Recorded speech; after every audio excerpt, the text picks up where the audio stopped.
Okay.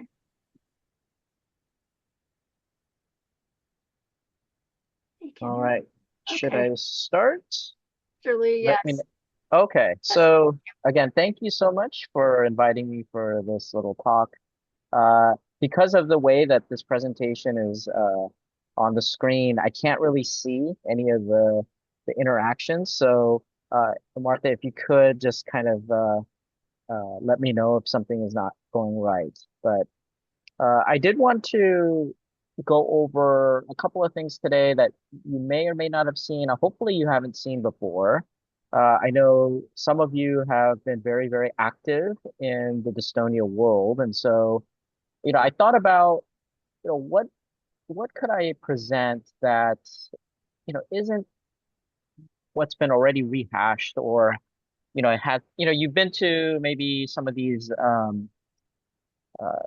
conventions and meetings, and some of the information could be repetitive, and so I was trying to think what could be new. And I also thought about how in the last few decades information and how patients process it have really changed.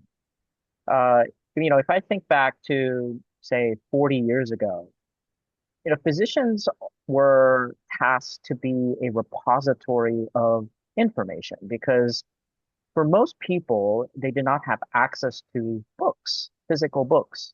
And a lot of these books were prohibitive in acquiring them. They were either very expensive or very rare. And so when you go to medical school, you become a physician, you have access to this repository information. But with the advent of the internet and now with a lot of these AI tools, information is at your fingertips.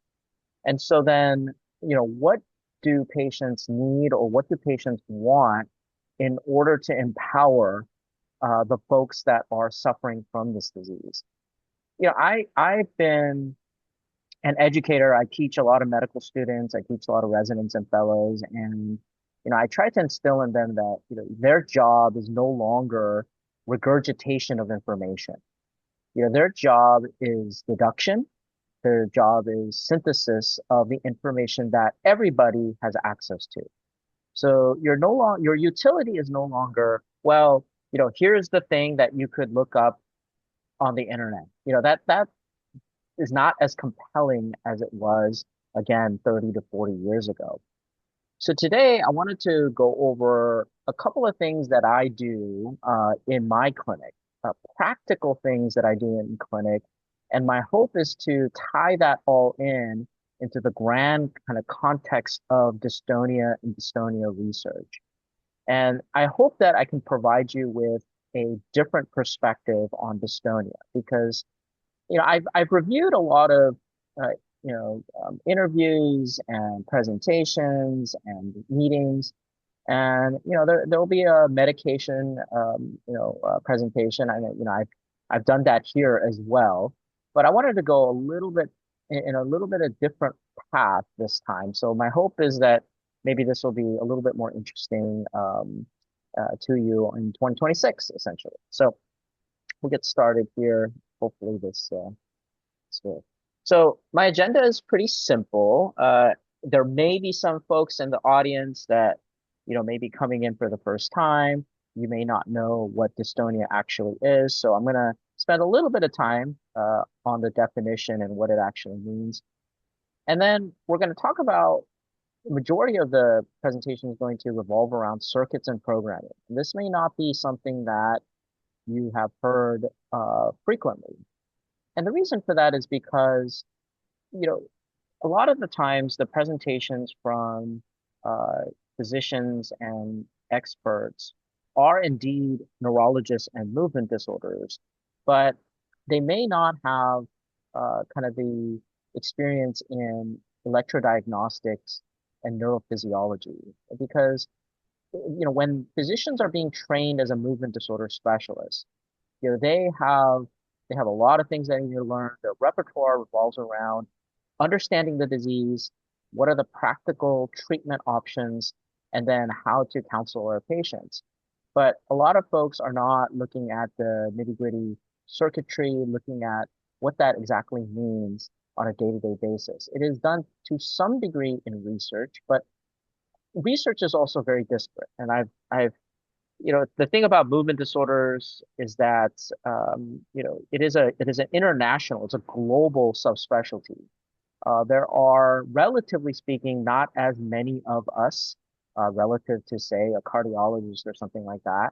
And so we tend to coordinate and collaborate a lot more than I think some of the subspecialties. And as I alluded to, I am a movement disorder specialist. My background, I actually started in, aerospace engineering, and then I completed fellowships in uh, epilepsy, mostly surgery and intraoperative monitoring, neuromuscular diseases and neuromuscular disorders, and then movement disorders. So I come from a slightly different perspective on dystonia and its treatments. So what is dystonia? Well, simply it is essentially the involuntary muscle contraction. And that's what most or many of you in the audience might be thinking about, saying, you know what, my muscle, this thing is bothering me. And because this muscle is doing things that it's not supposed to, I am stuck in some uncomfortable position or moving in such a way that you don't want it to. It is under an involuntary control to some degree, and ultimately it can affect your quality of life. Dystonia can impact a single muscle or a group of muscles, or in various very idiosyncratic patterns, depending on the subtypes of dystonia. And the severity is extremely individualized. And I also want to comment that severity can be subjective. I've had patients where objectively I would, analyze a patient's movement. I'd say, relatively speaking, it would be mild, but for the patient, it is severe. And that totally makes sense because how can that patient compare themselves to anything else, right? They know themselves and they know that how much a certain disease can impact their day to day. They may have expectations in their lifestyle that may not be the same as the person next to them that might also have the same dystonia and the same phenotype.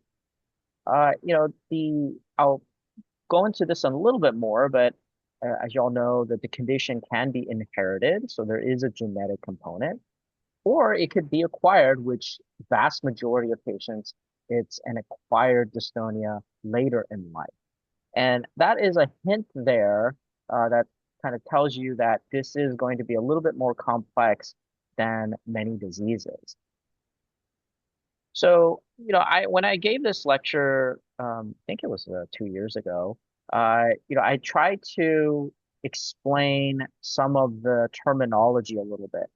So the term dystonia for a physician is a very, very general term. And it is not necessarily a diagnosis per se. It kind of hugs two worlds. It is a misdiagnosis, or it could be thought of as a symptom. So it's a little tricky. We sometimes use terms like primary dystonias or secondary dystonias. Primary dystonia tends to imply that there might be a genetic, subtype or an inherited subtype. Secondary dystonia could be something that you've acquired in later in life. So, for example, patients who have strokes will have dystonia, and it's nothing to do with genetics. It has nothing to do with repetitive movements or repetitive injury. It's basically some damage to a circuit in the brain. Uh, Dystonia can come about from trauma. I have had patients who unfortunately have had car accidents or have had trauma playing sports, and then they develop dystonia. All of that, can be categorized under dystonia, but you can imagine, you know, the the the, the movements and the etiology and how we treat that will be different. You have all of these words here: focal dystonia, segmental dystonia, etc. You may have heard of these. These are just kind of fancy terms for saying, well, uh, in general, where is the dystonia located? But admittedly, it doesn't really tell us the source. right? So if you have a focal dystonia, let's say you have a focal dystonia, meaning a very specific area of the body, you could have that due to a lot of different things. The source could have been the trauma. The source could have been a car accident. The source could have been a viral infection, COVID. It could have been repetitive injury. I see a lot of patients with musicians dystonia. So, they have repetitive injury from playing a particular instrument and they have these involuntary contractions. So this is the part where I'm hoping that some of you may not have seen. And I want to talk about dystonia within the context of a circuit. And this is an example of a circuit. And again, I'm not expecting you to know this. This is just an example of a circuit that physicians and researchers think about when we think about from a physiology perspective, just from how the muscles work, what we would expect the different signals throughout the brain and the body would look like. And, I trained under another brilliant physician by the name of Terry Sanger, who tried to mimic or try to create a disease model on a microchip. Because if you look at the circuit, you can think, maybe we could create a circuit on a chip, and that's exactly what he did. And so we use different tricks to try to figure out where this dystonia signal, dystonia circuitry went awry. And I do want to simplify that kind of schematic a little bit. And again, it's another alluded kind of picture to say that this is not a simple thing. Dystonia is not just muscle contraction. Yes, it is that's what you see, but from a movement disorder specialist perspective, from a researcher's perspective, we look at all of these things because dystonia can come about from any of these circuits, the higher control circuits in the brain, brainstem circuits that are connected from the brain to the brainstem. Brainstem is a piece of the brain that's a little bit lower. It's a transition area between the brain and the spinal cord. And so there could be a circuitry issue there.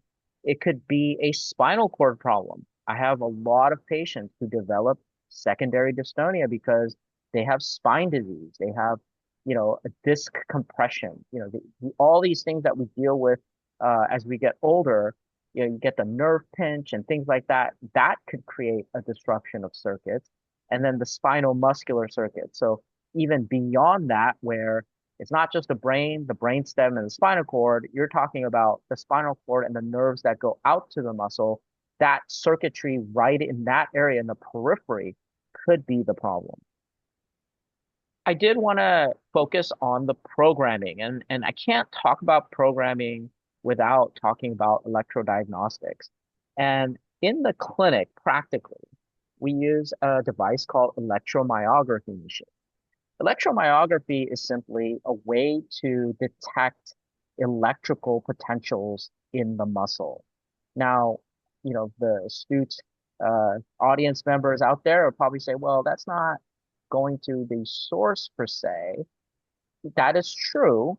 However, you could see the residual signal from the circuitry aberration. And I'm hoping to show that to you. And I'm going to show that to you by showing the kind of the contrast. I'll get to the dystonia, but I wanted to show you what muscle signals are being received in various situations.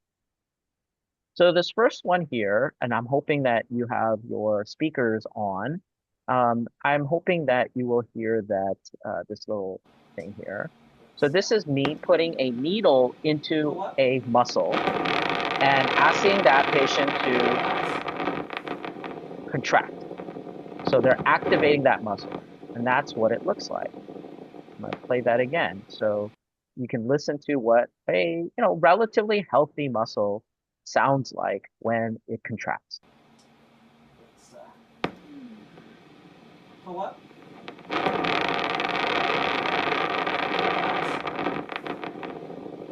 All right. So that's what a muscle sounds like. For a physician, what we're looking for is we're looking for the tiny little muscle fibers to recruit. When the muscles are moving, it releases an electrical potential, and we're measuring that. We're measuring that in the aggregate. But let's see what happens if that muscle develops a tremor. Now, this is not a dystonic tremor, but just a tremor. Let's see what the muscles, the signal from that circuit is receiving.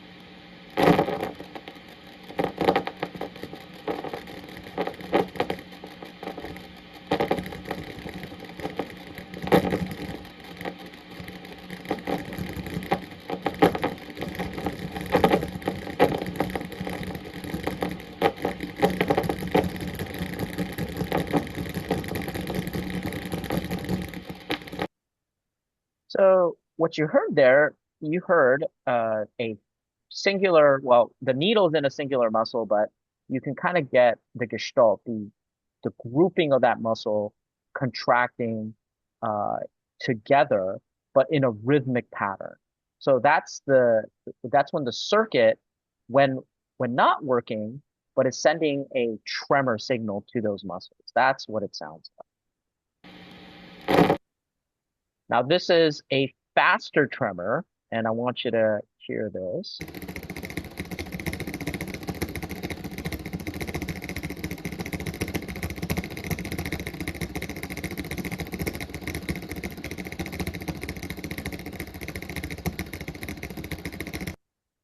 Now, physicians out there will probably get this, very quickly.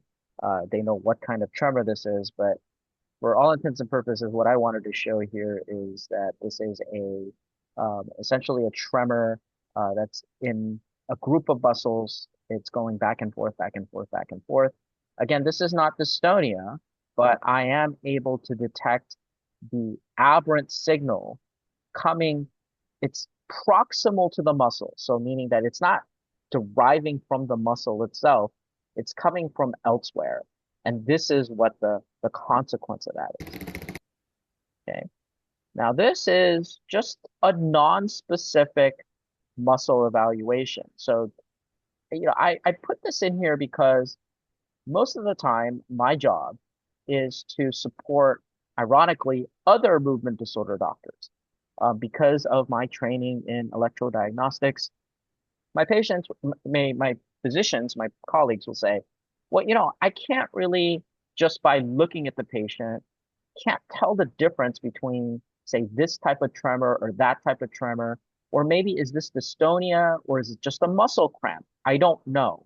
Can you help me delineate it? Well, my mantra is the needle never lies. If I put the needle in the muscle, I could see what kind of signal it's receiving. And this patient has this. So you can hear a tremor, but it's extremely variable. It can go fast, like this. It can go slow. You can see muscles actually contracting, grouping together.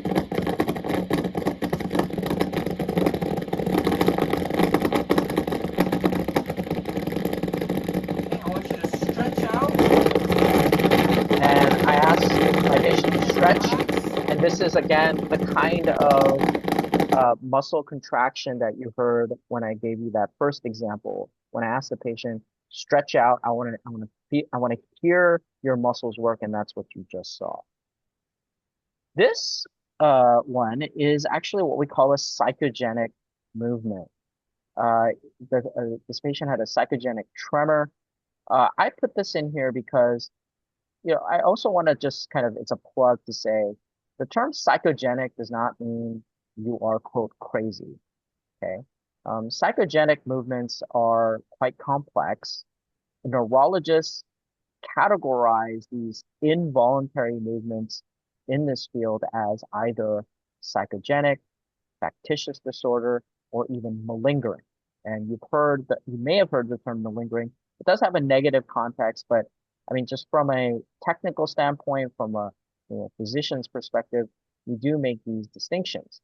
And I want to give an example of a psychogenic movement. And I think I threw this in there because I know some patients, when they have seen other physicians, they may have gotten an initial diagnosis of psychogenic movement because they said, well, I think it's, your movements are due to stress, it's due to things that are going on. And it's true. When the mind is distracted or stressed or something is happening there, you can develop all kinds of physical movement. I give an example. If you've ever been to a movie theater and you saw a scary movie and, you're watching the screen and someone jumps out, what we call a jump scare. If you watch the audience when that happens, you'll see half the audience kind of jump back, right? They'll jump back. And you might think, oh, that's kind of a natural response. But I would challenge and say, is that a natural response, or is it something that you just kind of blew off because that can happen to you? But if you break down that movement on its own, you have to think to yourself intellectual and say, wait a minute, how does this work? Because number one, that person is in no danger. They're watching a movie that was filmed on a sound stage. There is no way you're going to be hurt, and yet your body responded involuntarily in a very visceral manner. Now, you wouldn't go to that person in the theater and say, hey, you're faking it, right? You're lying. That's not how that works because the body can move on its own. It doesn't necessarily have to be a pathology of circuitry, but you can have movements. And so for someone like me who deals with a lot of dystonia, I need to make sure that that is not the case. And so here's an example of a patient that was sent to me and it was diagnosed with dystonia. And this is what I heard and saw.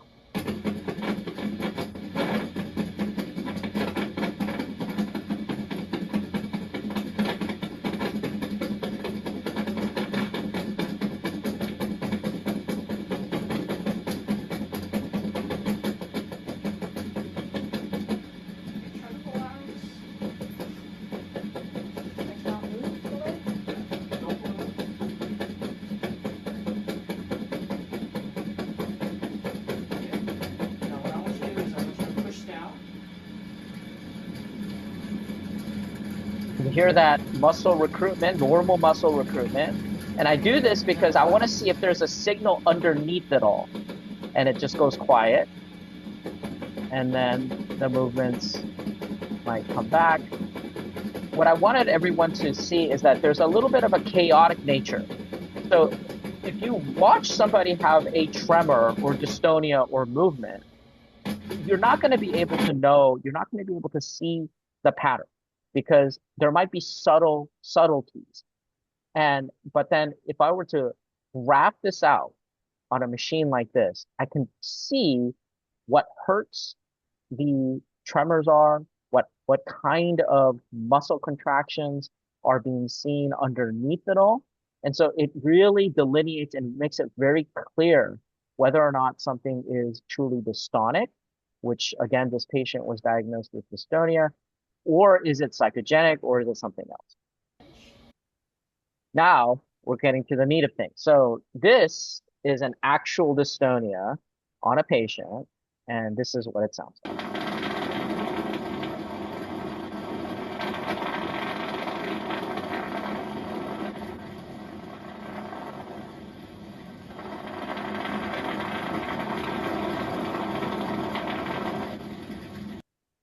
Now, one thing to remember, when I do this evaluation, that waveform alone is not the only thing that you need in terms of analyzing something like this.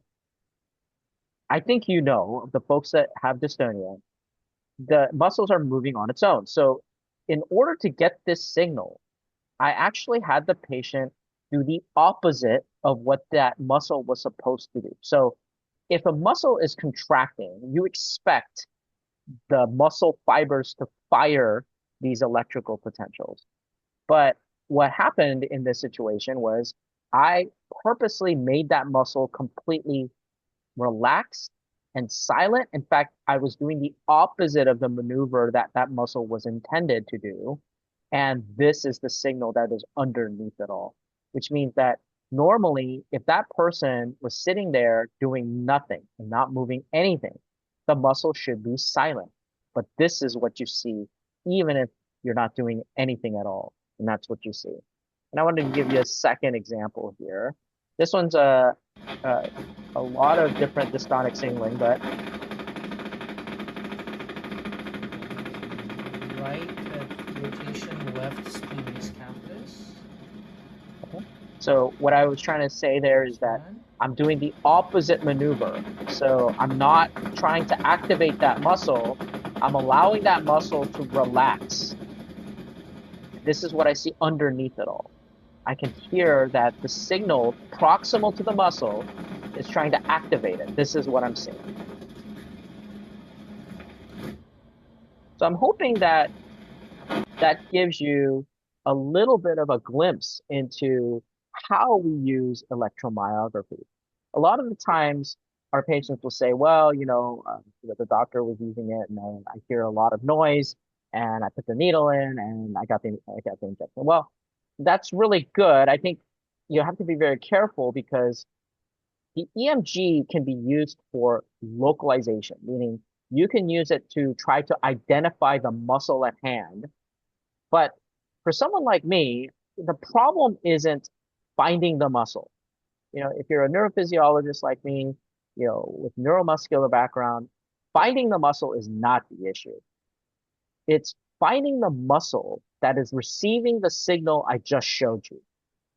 Because if I were to inject, doesn't matter if I can find the muscle that I think is working or not working. If I inject a wrong muscle, if I inject what do we call a compensatory muscle, your dystonia symptoms could actually get worse. So here's an example. If your head turns to the right because you have cervical dystonia, most patients don't want to live their life with their head turned 45 degrees to the right. So what they do is they try to straighten out their head, but they have to try to do that every single day. So what they do is they work out their muscle. They're basically like exercising their head to try to go against the actual dystonia signal affecting a group of muscles. So what ends up happening over time is that the compensatory muscle gets bigger. It's like if you exercise and you work out and your muscles get bigger, well, the thing that's trying to keep your head straight starts to get bigger. And so one of the pitfalls in dystonia treatment is this idea that you should be going after the muscles that are, quote, big. That is not true.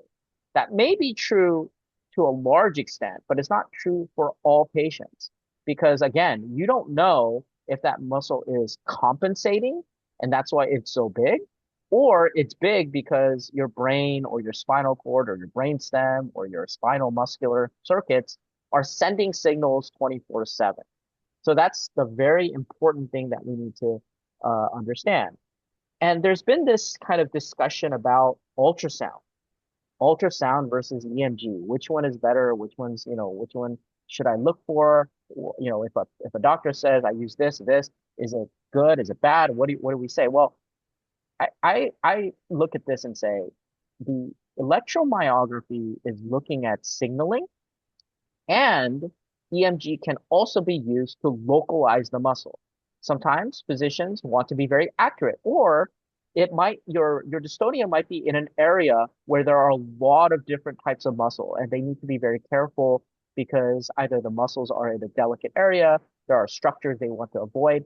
So the EMG can, yes, it can help you localize if you're not comfortable with physiology, but it has the added benefit of looking at the signal, the circuit that I've been trying to explain. Now, the ultrasound is very good at looking at locations. And again, also it's very good at localizing because you are looking at the physical structure. You're not just looking at the electrographic structure, you're looking at the physical structure. But I'm hoping that the folks in the audience can already see that, yes, the ultrasound can show you where the muscle is, but this is not a muscle problem. This is a circuit problem. This is a programming problem. So you cannot take a picture of your muscle and say, this is dystonia. You can't look at a muscle because it's big and say it's dystonia. That's why I try to show you all of the different types of signals in those scenarios, because all of those patients had varying levels of muscle hypertrophy, meaning the muscles were bigger because they were working overtime. But again, the ultrasound might show that it is big, but I don't know. At least for me, it's very difficult for me to look at that and say, hey, you know what, this is a dystonic signal versus something else. And I try to use another analogy to explain in another organ system to show you the utility between, say, looking at it from an electrodiagnostic perspective and from a structural perspective. So hopefully no one in the audience has a heart disease, but if you have had family members or someone they may have they may have had heart issues and they may have gotten two different tests. One of them is a echocardiogram, a ultrasound of the heart. And they can look at the structure of the heart and they can say, the structure of the heart looks okay. But it does not tell you if you had a heart attack. It does not tell you if you have heart rhythm problems. It doesn't tell you there is an aberrant signal in the heart causing the problem. And so what do? You get an EKG or an ECG. You get an electrocardiogram. And so what you're doing is essentially, instead of, putting a needle in the heart to listen to this, you put these little stickers on your chest and you're able to look at the electrical discharges from the circuit of the heart. And so that's what we're doing in the muscle. If I do an ultrasound of the muscle on the left, I can identify the structures underneath the skin. But if I look at the right side, I can tell you that that muscle, at hand has an aberrant signal. Something is wrong with the circuit. Something is wrong with the circuit. Like, the heart is not beating right because the circuit is wrong. I could tell you from the muscle that the circuit is wrong by looking EMG perspective. So just to kind of, before I go into kind of the insights, I want to just say that it's not wrong to use ultrasound. I know that's a big topic these days. It's good because it helps with accuracy. But in the grand scheme of things, if you have a very complex dystonia, looking at a structure, taking a picture of the muscle may not be enough. And in those situations, depending on the circumstance, additional testing like an electromyography could be helpful. But again, I'm not saying that the doctors that don't use either of these or one of these is better or worse. Everybody is different, and they may not even need the electromyography machine. In fact, some of my patients, I don't use the electromyography machine because I don't need it. It's overkill. There's no need for it. It creates more problems outside of our system like Kaiser Permanente. That also could lead to more billing issues.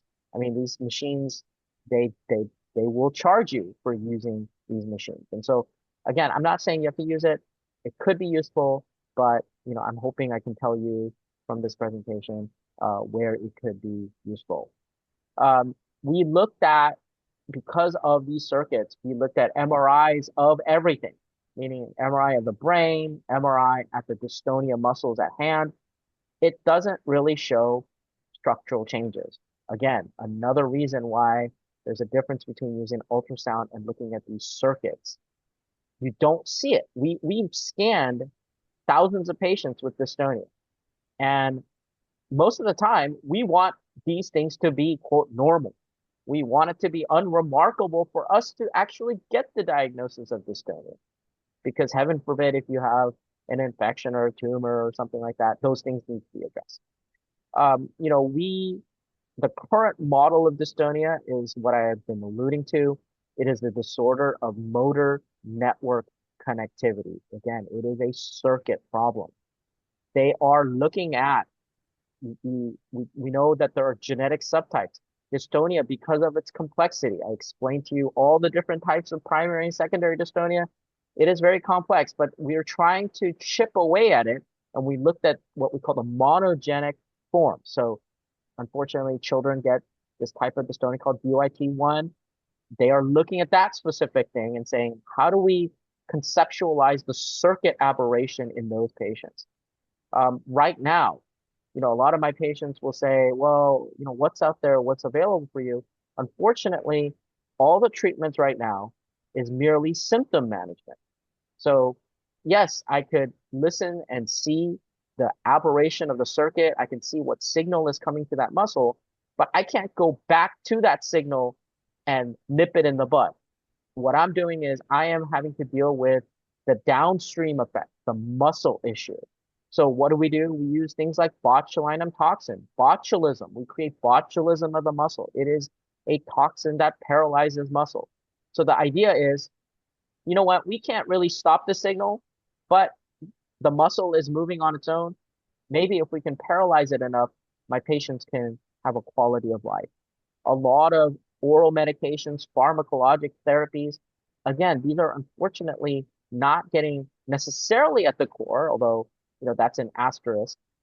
Most of it is a sedating drug.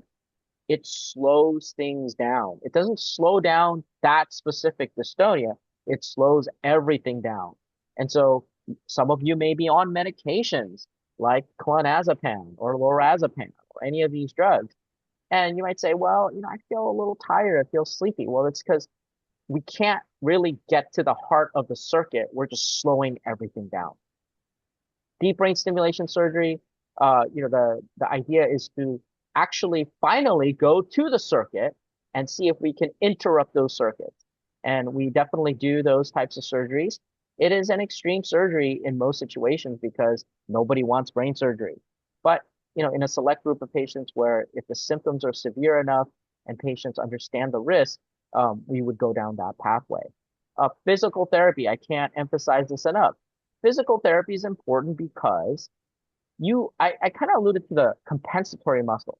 Imagine if you had dystonia of the arm, but you have a very fit, very toned arm. Well, dystonia might be affecting, let's say, a tenth of the muscles in your arm. But if 9/10 of the muscles are, you have musculatures the size of, let's say, Arnold Schwarzenegger in his heyday, then you might be able to compensate. Your quality of life might be much better. And so that's kind of the thought process in physical therapy. Dystonia is, again, a heterogeneous movement disorder. It is not a conventional one-size-fits-all disease, and therefore it is very, very unique in that every individual with dystonia has to have an individualized treatment. This is an example. Again, you don't need to know much of it. It's a little pretty picture here. Much like the circuit that we saw earlier, and I was trying to create a little a closure to that. We're looking at the circuit in a cellular level, right? So we know that circuitry involves neurotransmitter, basically, the mailman or the mail person of the brain. It involves those things. And so where does it go? How does it come about? We're looking at it from every angle. We're looking at something like this. We're thinking that we can see it on a molecular level, what this might be as well. So, the new understanding of dystonia, and this has happened in the last, let's say, a decade or a little bit over a decade, is that we know that this is a network disorder. We used to think that this all just came from the basal ganglia, for example, part of the brain that is like the grand central station of the brain. But no, we're realizing now this circuit, the circuit that I've been trying to emphasize, it involves the basal ganglia, the thalamus, the cerebellum, and more. This is not the definitive locations. It involves everything, as I alluded to. We are looking at the genetic types. We want to use the singular genetic abnormalities that cause known classic, quote unquote, classic dystonia to figure out, is there a way for us to have some common themes that we could use to help generate new treatments? And then we think about plasticity. Plasticity can go two ways. Plasticity is just a fancy word for saying your brain can change. That's all it is. Okay. Plasticity, I know people have been using that term, but it's just a kind of fancy word for saying your brain can change. But it can change a good way. It can change in a bad way. In fact, dystonia can come about due to plasticity. Your brain changed due to a trigger. It changed because of trauma. It changed because of stroke. And your brain changed, unfortunately, to create this dystonic circuitry aberration. But you could also use that to your advantage in that, much like my analogy of, well, you're using only 1/10 of the muscle that's dystonic and 9/10 of the muscle might be normal, the brain also has lots of areas. And so through repetition and through rehabilitation, through physical therapy, you might be able to reprogram your brain to some degree. And you know that that is a concept that you kind of have already a feeling about because of terms like sensory tricks. You're basically interrupting a signal by distracting it, by allowing your skin to receive information. It kind of intercepts or distracts the signal coming from elsewhere going down to the muscle. We know that there is a significant sensor motor integration. So what that means is your sensation and how you interact with the environment and your muscles are work hand in hand, and it can create good things, but it can create bad things like dystonia. And all of these are in play. We also want to make sure that we want to recognize the non-motor features, meaning the psychiatric component. This is why I gave the example of the psychogenetic movement, because your mind, it's like the old adage, the mind is very powerful, right? And mind over matter really works. So the mind can work against you, but it can also help you as well. The development of treatments, I'll just touch on a little bit, but we unfortunately, developing a drug from the ground up is tricky, as you can imagine, because of everything that I've explained. The physiology of the human body is infinitely complex. While the pathology itself is simple enough for me to present to you today, because of the complexity of the body, it is really tricky to say, you know what, a pharmaceutical company is going to spend, $100 billion on a single pathway. Unfortunately, economically, that does not happen. And so they are trying to look at drugs that are already developed to try to see if they can disrupt some of those signals. And then, the mechanical treatments like focused ultrasound, deep brain stimulation surgery, in an attempt to interrupt circuits physically, like going in and either putting a hole in the brain, a hole in the circuit, or using electrical stimulation to functionally put a hole in the brain. Those are things that we've been using. And then I think some people may have already presented this in other settings, but transcranial magnetic stimulation is one of those areas of study because it does not require destruction. I mean, focused ultrasound, I know they've been marketing it as non-invasive procedure, like it's like, you know, everything is perfect and fine. No, focused ultrasound, what it is you're cooking the brain. You're heating up the brain to put a hole in. Okay, you put a hole in the brain. That's, to me, that's still invasive. If you're putting a hole in the brain, that's pretty invasive. The non-invasive is something like a magnetic stimulation. We know that magnetic fields can interrupt on a cellular level many, many different things. That's why we have a thing called an MRI. We use an MRI to image things, but we can also interrupt cellular processes. I did want to just mention because, part of my agenda was, well, what's new? Is there something that's new? I know some of my patients have brought up some of these compounds, but I did want to make a little bit of personal commentary on these things. So, because I'm going to lead to what would it take for us to see an actual cure? So these are investigative drugs. These are not FDA approved. Some of these are not even out of the phase 2 trial yet. But, MTR 601, for example, is supposed to be an oral pill that focuses on the myosin 2 inhibition. What that means is it's going to the muscle. Now, if I were to look at this and say, you know what, I'll take any type of treatment if it helps my patient. However, I just explained to you that the signal is coming proximal to the muscle. So me going in and focusing on the muscle itself, this is not going to be a cure. We do have the IPN 10200. This is from Ipsen. It's a new toxin, much like Daxxify or daxibotulinum toxin, which I gave a little talk for this group again 2 years ago. It's a longer acting toxin. And then VIM 0423, it's an anticholinergic, but we also have anticholinergics on the market. Some of you may have heard medications called trihexyphenidyl or Artane. So we already have these on the market. Unfortunately, they don't work very well. Again, we do want to remain hopeful, but when I see stuff like this in the pipeline, I say, well, it's probably going to be symptom control, probably not going to go and interrupt the circuits. And then serotonin receptor modulating drugs and NT1.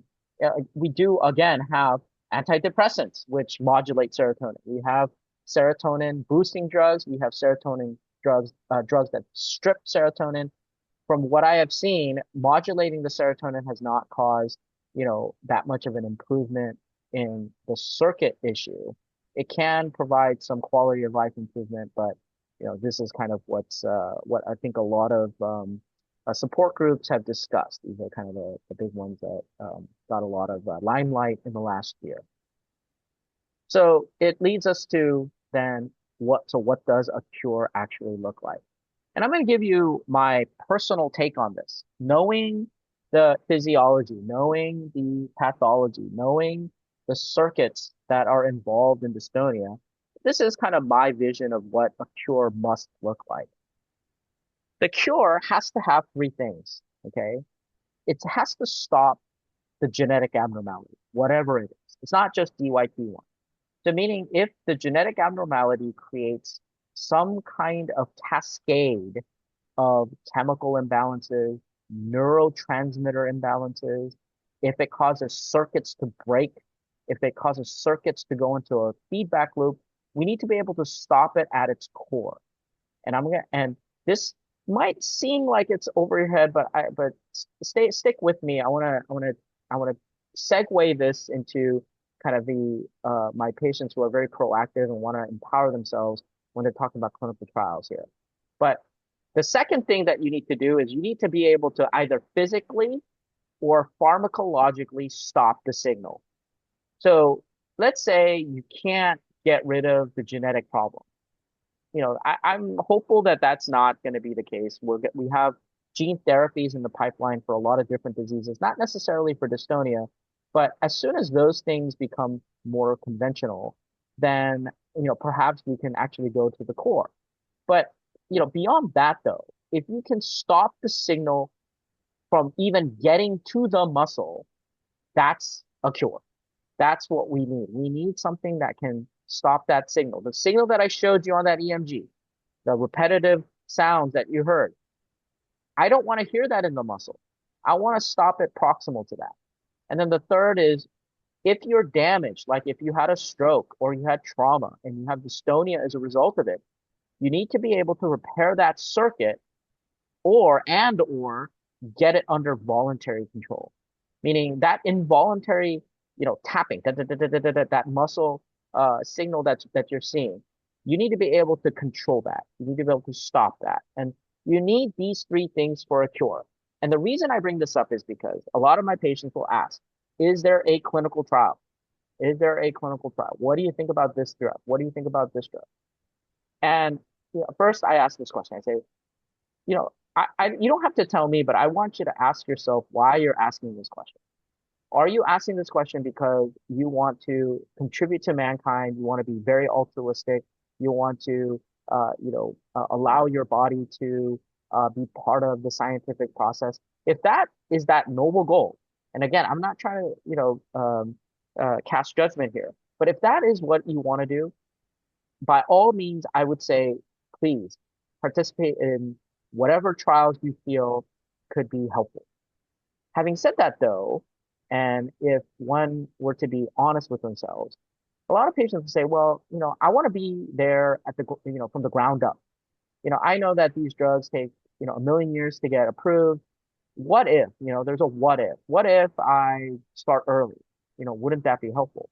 And that's perfectly fine. Again, we are not trying to judge. This is your body. You are trying to, you know, volunteer your body for these trials. And I say, okay, so then are you looking for symptom control? Or are you looking for a clinical trial that is actually going for the cure? And if the medication is for symptom control, you should be aware of it.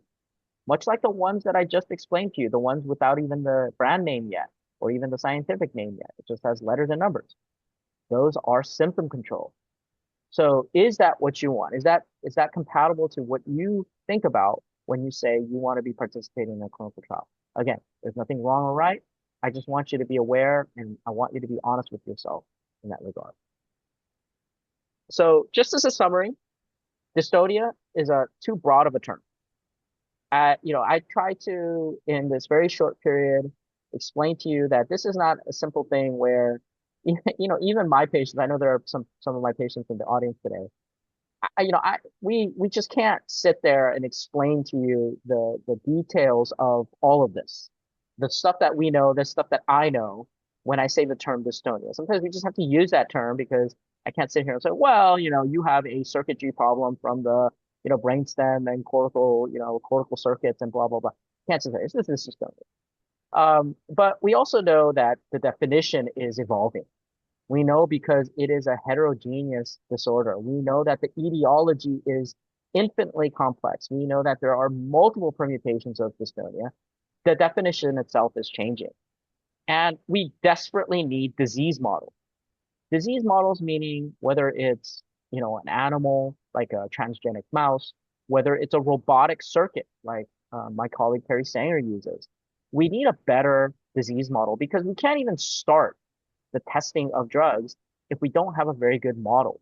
I give an example of breast cancer. When they were doing research in breast cancer decades and decades and decades ago, they didn't have a disease model, right? How are they going to test these drugs, whether it works, whether it's toxic? They were able to mimic human breast cancer in animals, transgenic mice. Once that happened, the research accelerated because you can go and test as many things as possible. And then I understand, there's an ethical thing about testing on animals, but unfortunately, until we get to the point where, these testing can purely go into a theoretical 3D model or in a robotic setting, that's what we have right now. And that's what we, predominantly use for a lot of drug development. And, again, just saying that we have a lot of symptom control. We have a lot of medications that are going to come on the market, but it will be symptom control. And because it's a symptom control, it's not getting to the heart of things. It has to be also individualized. It has to match your lifestyle. It has to match the severity that you feel, not severity that I feel, severity that you feel. And then we need to be able to create a regimen for you. And so that's it. I got through it in an hour, which is great. I'm going to stop right there so that you can do the things with the recording and stuff, and then we can kind of move to questions.